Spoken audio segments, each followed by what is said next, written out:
একটা মিসাইল আকাশে এমনভাবে উঠছে, দিক পরিবর্তন করছে, ডিরেকশন চেঞ্জ করছে আর এত দ্রুত গতিতে চলছে যে আমেরিকার সবচেয়ে উন্নত রাডার সিস্টেমও সেটাকে ধরতে পারছে না। হ্যাঁ, কথা বলছি হাইপারসনিক মিসাইল নিয়ে। গত কয়েক বছরে বিশ্ব শক্তি রাজনীতিতে হঠাৎ করে উঠে এসেছে এমনই এক ভীতিকর শব্দ, যার নাম হাইপারসনিক মিসাইল, যা পেন্টাগনের ঘুম হারাম করে দিয়েছে। রাশিয়া দাবি করছে তাদের নতুন হাইপারসনিক অস্ত্রগুলো এত দ্রুত, এত অপ্রতিরোধ্য যে যুক্তরাষ্ট্রের কোনো প্রতিরক্ষা ব্যবস্থা এগুলো আটকাতে পারবে না। সত্যি কি এমন, নাকি এর পেছনে আছে ভূ রাজনীতির কোনো বড় খেলা? হাইপারসনিক মানে শুধু দ্রুত নয়, ভয়ঙ্কর দ্রুত, শব্দের গতির 5 গুণ বা তারও বেশি। রাশিয়ার নতুন মিসাইল ম্যাক 8 থেকে ম্যাক 12 পর্যন্ত যেতে পারে। এগুলো গতি পরিবর্তন করতে পারে, দিক পরিবর্তন করতে পারে, রাডার চোখে সহজে ধরা পড়ে না, অনেক নিচু অল্টিটিউডে উড়ে যেতে পারে। ফলে প্রতিরক্ষা ব্যবস্থা এগুলোকে থামাতে প্রায় ব্যর্থ হয়। কিনজাল KH-47M2 রাশিয়ার সবচেয়ে আলোচিত air launched hypersonic ballistic missile. MiG-31 বা Tu-22 বম্বার থেকে লঞ্চ করা যায়। অফিসিয়াল রিপোর্ট অনুযায়ী সর্বোচ্চ গতি ম্যাক 10-এর কাছাকাছি। রুশ সামরিক বাহিনী বলছে এটি কোনো বর্তমান আমেরিকান মিসাইল ডিফেন্স দ্বারা থামানো সম্ভব নয়।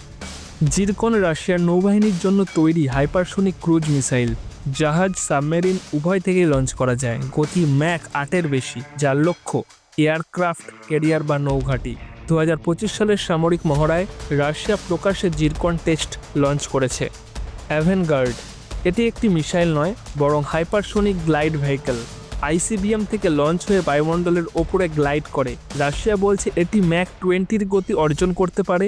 এটিকে বলা হয় অপ্রতিরোধ্য স্ট্র্যাটেজিক অস্ত্র। এটি রাশিয়ার ইন্টারকন্টিনেন্টাল ব্যালিস্টিক মিসাইলের মাথায় বসানো হয়। অরেশনিক রাশিয়ার সবচেয়ে নতুন মিডিয়াম রেঞ্জ হাইপারসনিক মিসাইল, যুদ্ধ পরিস্থিতিতে প্রথমবার 2025 সালেই ব্যবহার করেছে। বিশ্লেষকদের মতে এটি খুব কম সময়ে লক্ষ্যবস্তুতে পৌঁছাতে পারে এবং ইন্টারসেপশন প্রায় অসম্ভব। সাম্প্রতিক আপডেট অনুযায়ী রাশিয়া জিরকন এবং কিনজালের আরও অ্যাডভান্স ভার্সন টেস্ট করছে। এগুলো আরও ফাস্টার এবং রাডার এভেডিং। এখন যুক্তরাষ্ট্র কেন ভয় পাচ্ছে? কারণ এগুলো শুধু সোজা লাইনে যায় না, মাঝপথে দিক বদলায়, ফলে নিয়মিত অ্যান্টি মিসাইল রাডার ট্র্যাকিং ব্যর্থ হয়।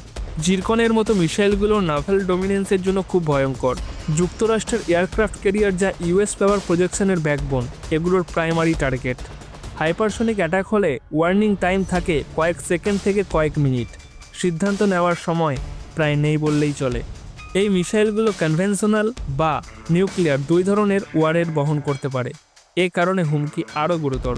যুক্তরাষ্ট্রের সবচেয়ে উন্নত প্রতিরক্ষা ব্যবস্থা থার্ড প্যাট্রিয়ট অ্যাজিস এইসব বানানো হয়েছে ব্যালিস্টিক মিসাইল আটকানোর জন্য, কিন্তু হাইপারসনিক মিসাইলকে থামানোর মতো প্রযুক্তি US-এর হাতে এখনও নেই। পেন্টাগনের নিজের রিপোর্টে বলা হয়েছে, we do not have the capability to neutralise hypersonic threats. অর্থাৎ রাশিয়া যদি এই মিসাইল কার্যকরভাবে ব্যবহার করে, তাহলে US navy carrier group, NATO command centre, missile silo, radar station সবই টার্গেট হতে পারে। জিরকন এবং কিনজাল পরীক্ষামূলকভাবে ইউক্রেন সংঘাতে ব্যবহারের খবরও এসেছে। ন্যাটো বলছে এই অস্ত্রগুলি ক্ষমতার ভারসাম্য পরিবর্তন করতে পারে। এখান থেকে US-এর ভয় আরও বেড়েছে, কারণ রাশিয়া দেখিয়ে দিয়েছে এই অস্ত্র শুধু টেস্ট টিউব থিওরি নয়, battlefield ready missile. Hypersonic missile হচ্ছে ভবিষ্যতে নিউক্লিয়ার ডিটারেন্স। জিওপলিটিক্সে এখন নতুন রেস শুরু হয়েছে, হাইপারসনিক আর্মস রেস, যা এখন বিশ্বের বিপজ্জনক ধাপে পৌঁছেছে। রাশিয়া, যুক্তরাষ্ট্র, চীন 3 দেশই দ্রুত এগোচ্ছে। ভবিষ্যতে এ ধরনের অস্ত্র যুদ্ধের চেহারা পুরো বদলে দিতে পারে। তবে কূটনৈতিক পর্যায়ে আর্মস কন্ট্রোল না হলে বিশ্ব আরও অনিশ্চয়তার দিকে যাবে। তাহলে প্রশ্ন, রাশিয়ার নতুন হাইপারসনিক মিসাইল কি সত্যি আমেরিকার জন্য বড় হুমকি? উত্তর হলো হ্যাঁ। এটা শুধু একটি শক্তিশালী অস্ত্র নয়, এটা ভবিষ্যতের নিরাপত্তা কাঠামোকেই বদলে দিতে পারে।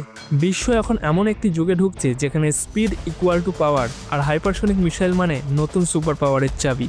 আর এই অস্ত্রের গেমে রাশিয়া এখন লিডে। এটাই ওয়াশিংটনের সবচেয়ে বড় দুশ্চিন্তা। যে মিসাইলগুলো রুশ তৈরি করছে এবং প্রকাশ করছে তা নিঃসন্দেহে প্রযুক্তিগত দৃষ্টিতে শক্তিশালী।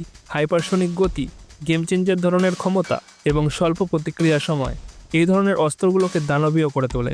সুতরাং রাশিয়ার নতুন হাইপারসনিক মিসাইল শুধু একটি অস্ত্র নয়, বরং একটি বার্তা, শক্তির বার্তা, প্রযুক্তির বার্তা আর হুমকির বার্তা।